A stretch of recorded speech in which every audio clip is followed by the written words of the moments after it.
The segment on The View began like any other, a routine discussion slotted into the daytime TV rhythm.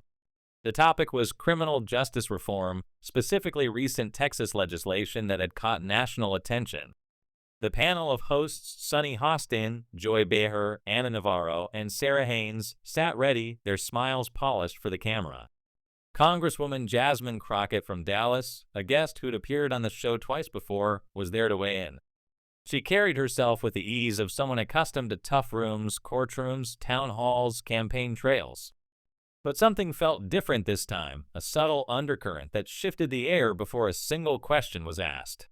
Sunny Hostin led the segment, her signature stack of papers neatly arranged, glasses perched on her nose, pen tapping lightly against her notes. She opened with a soft pitch, asking Crockett about a recent podcast interview. Crockett answered with her usual clarity, sharp but composed, her voice steady as she laid out her stance on reform. The audience nodded along, the mood light. Then came Sunny's second question, quicker, its tone clipped. "Congresswoman, in 2022, you criticized mandatory minimums," she said, her eyes narrowing slightly. "But in 2024, you voted to uphold one. That's a direct contradiction, isn't it?" The question landed like a jab, not loud but pointed. The table went quiet. Ana Navarro shifted in her seat. Sarah Haynes glanced at Joy Behar, who seemed poised to jump in. Crockett blinked once, maybe twice, her face betraying little. But the energy had changed. "Well, Sunny," Crockett said, leaning forward slightly, hands folded in her lap, "that's a simplified read of a more complex vote.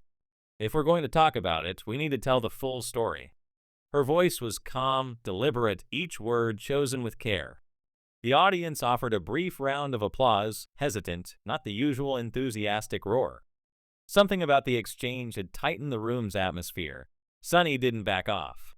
She pressed further, her tone growing sharper. "But you said before, in your own words, that carceral policy disproportionately harms communities of color.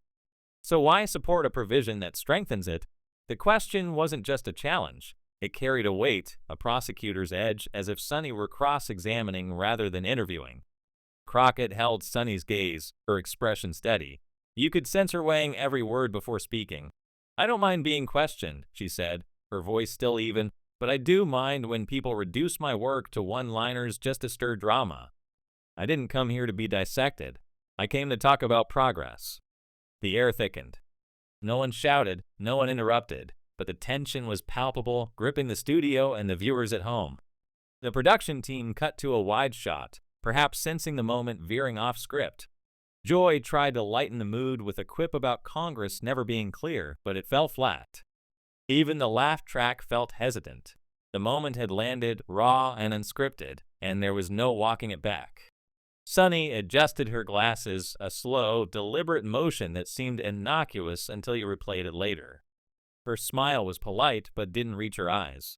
She flipped to another page in her notes. "So, just to be clear," she said, her voice measured, "you're saying the vote you cast, one that directly affected sentencing guidelines, was about progress?" Crockett didn't flinch. She turned slightly toward the audience, the way she might at a rally or a church, not to justify herself, but to ensure the full picture was clear. "I'm saying the bill wasn't perfect," she said, "but it protected thousands of kids from being charged as adults. I weighed the pros and cons and made a decision. That's what legislators do." Her tone remained surgical, calm, but with an edge that was starting to sharpen. Ana Navarro leaned in, sensing the shift. "Can I just say," she began, "this feels like we're being really hard on the Congresswoman for doing what every elected official does, compromise." "That's part of governing." Sunny didn't look at Ana. Her eyes stayed locked on Crockett. "But is it compromise?" she asked, "or convenience?" That was the moment the exchange tipped. Crockett leaned forward again, this time placing her hands firmly on the table. Still calm, still quiet, but different. "Let me ask you something. Sunny," she said, "when you were a prosecutor, how many kids did you put away because the law gave you no choice?" A few gasps rose from the audience, audible, sharp. Sarah Haynes let out a soft exhale. Sunny didn't answer immediately. "I'm not the one being interviewed," she said, her voice tighter now. "No," Crockett replied, nodding slightly, "but you're the one calling my integrity into question on national television. So I think it's fair." Time seemed to stretch. The audience held its breath, unsure whether to clap or stay silent. Joy cleared her throat, trying to keep things light. "We talk about tough topics here, folks," she said. "Let's all remember everyone at this table is trying to do the right thing." But Crockett wasn't finished. "I've worked in courtrooms," she said. "I've defended people who were failed by prosecutors who claimed they were just doing their job. So when I vote on a bill, I'm thinking about them, not about optics." The audience clapped now, not hesitantly, but with conviction. Sunny sat back, no smile, glancing briefly at her notes before meeting Crockett's eyes again. "That's fair," she said, her voice lower. "But I ask questions because our viewers want answers." "That's my job." Crockett tilted her head slightly. "And my job," she said, "is to answer them, but not if the questions are framed to accuse instead of to understand." More applause, stronger this time. It wasn't a shouting match, not a meltdown. It was quieter, sharper, a confrontation that didn't need volume to carry weight. Backstage, producers were likely scrambling. This wasn't in the rundown. This wasn't clean TV. But in living rooms across America, especially in black households, people were leaning forward, eyes wide, glued to the screen. The exchange had transcended the bill, the vote. It was now about tone, about who gets to ask and who's expected to explain. Sunny broke the silence, her voice slower, more measured. "I think we can agree that when you're an elected official, you open yourself up to criticism. This table isn't about comfort." Crockett's mouth twitched, almost a smile, but not quite. "I didn't come here for comfort," she said. "I came for honesty. But there's a difference between critique and condescension." That word, condescension, hit like a dropped glass. The audience murmured, a low hum of recognition. Joy glanced at the producer's booth, a fleeting look that betrayed the control room's likely panic. Sunny took a slow breath, adjusting her posture. "Congresswoman, if you feel this was condescending, I'll take that into account," she said, her tone still carrying a sting. "But I'd also encourage you to be open to being challenged, especially by other women of color." That line was strategic, and Sunny knew it. Crockett didn't flinch.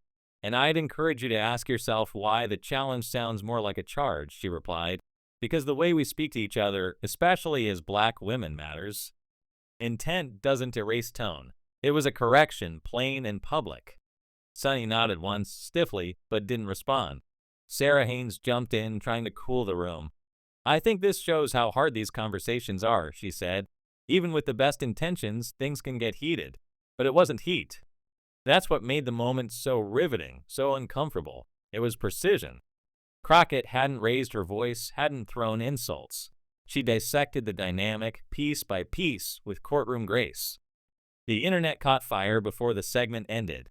A 35-second TikTok clip of Crockett saying, "Intent doesn't erase tone," paired with Sunny's double blink, racked up 500,000 views in 20 minutes. On Twitter, hashtags like #CrockettClapback and #ThevyWeeded trended. One user posted, "Jasmine Crockett just handed Sunny her own notes and made her read them out loud." Another wrote, "She didn't come to play. She came to make sure we understood."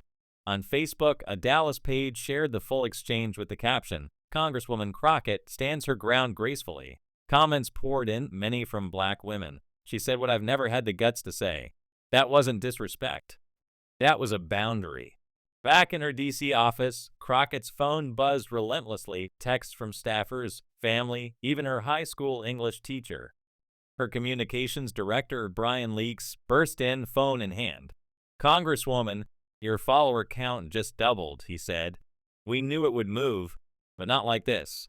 Crockett took a long breath, setting her phone face down. "I didn't go there to trend," she said. "I went to talk about kids being charged as adults." Brian sat across from her, still scrolling. "I know," he said, "but you gave people something they've been waiting to hear. You didn't yell. You just stood there and spoke."